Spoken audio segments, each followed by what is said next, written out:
അപ്പം ഞാൻ ദേ ഒരു 2 സവാള, അതായത് ചെറിയ 2 മീഡിയം സവാള കൊത്തിയരിഞ്ഞ് വെച്ചിട്ടുണ്ടായി. അത് നമുക്ക് എണ്ണയിലേക്ക് ഇട്ട് കൊടുക്കാം. പിന്നെ ആ കൂടെ നമുക്ക് കുറച്ച് കറിവേപ്പിലയും കൂടി ഇട്ട് കൊടുക്കാം. ഇത് നല്ലോണം വാടട്ടെ.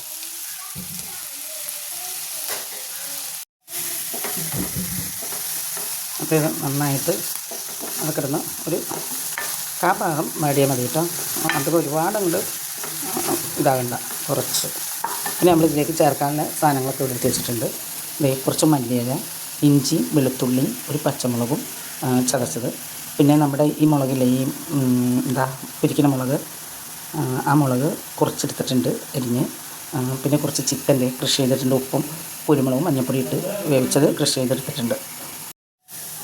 അപ്പോൾ നമുക്ക് ഇതിലേക്ക് ഇനി ഇത്രയും വാടി ഇപ്പം നമുക്ക് ഇഞ്ചിയും വെളുത്തുള്ളിയും പച്ചമുളകും കൂടി ചതച്ചത് ഇട്ട് കൊടുക്കാം. പിന്നെ നമ്മൾ ആ മുളക് എടുത്തിട്ടില്ലേ, അതെ, ആ മുളകും ഇതിലേക്ക് ഇട്ട് കൊടുക്കും. അതും കൂടെ ഒന്ന് വഴറ്റുക കുറച്ച് നേരം. നല്ല വാടിയിട്ടുണ്ട്. അതിലേക്ക് ലേശം ഉപ്പിട്ട് കൊടുക്കുക. നമ്മൾ ചിക്കനിൽ ഉപ്പിട്ടേക്കണതാണ്, അപ്പോൾ ഇത്തിരി ഉപ്പ് ഇതിലിട്ട് കൊടുക്കുക. അപ്പോൾ ഇതതിന് നമുക്ക് മല്ലിയിലയും പുതിനയിലയും അരിഞ്ഞത് ഇച്ചിരി ഇട്ട് കൊടുക്കുക. ഇനി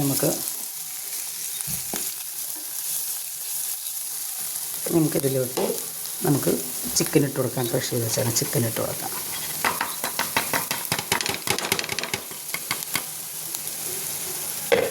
ഒന്ന് നന്നായിട്ടൊന്ന് മിക്സ് ചെയ്യുക. ഇത് നമ്മൾ ഇച്ചിരി ബട്ടർ തൂത്തിട്ടൊന്ന് പരത്തിയെടുക്കുകയാണ് കേട്ടോ. പ്രസ് വെച്ച് പരത്തിയാൽ മതി കേട്ടോ, അല്ലാണ്ട് നമ്മൾ ഈ കോലും അതും ഇതും വെച്ച് പരത്താൻ നടക്കണ്ട. നമുക്ക് കുറച്ച് മസാല, നമ്മൾ ഉണ്ടാക്കി വെച്ച മസാല കുറച്ച് വെച്ച് കൊടുക്കുക ഇതിലേക്ക്. പിന്നെ നമ്മൾ കുറച്ച് ചീസും കൂടി വെച്ച് കൊടുക്കേണ്ടത് ഇതിൻ്റെ മേലിൽ. ഇതുണ്ടോ, കുറച്ച് ചീസും കൂടി. എന്നിട്ട് നമുക്ക് മൈദ കലക്കി വെച്ചിട്ടുണ്ടായി. ആ മൈദ ഇച്ചിരി പേസ്റ്റ് പോലെ ആക്കിയിട്ട് ഇതിങ്ങനെ തൂത്ത് കൊടുക്കുക. 4 വശത്തും ഇച്ചിരി തൂത്ത് കൊടുക്കുക. എന്നിട്ട് നമ്മളിത് ഇങ്ങനെ അങ്ങോട്ട് മടക്കുക. അങ്ങനെ കുട്ടി പോകുന്നില്ല.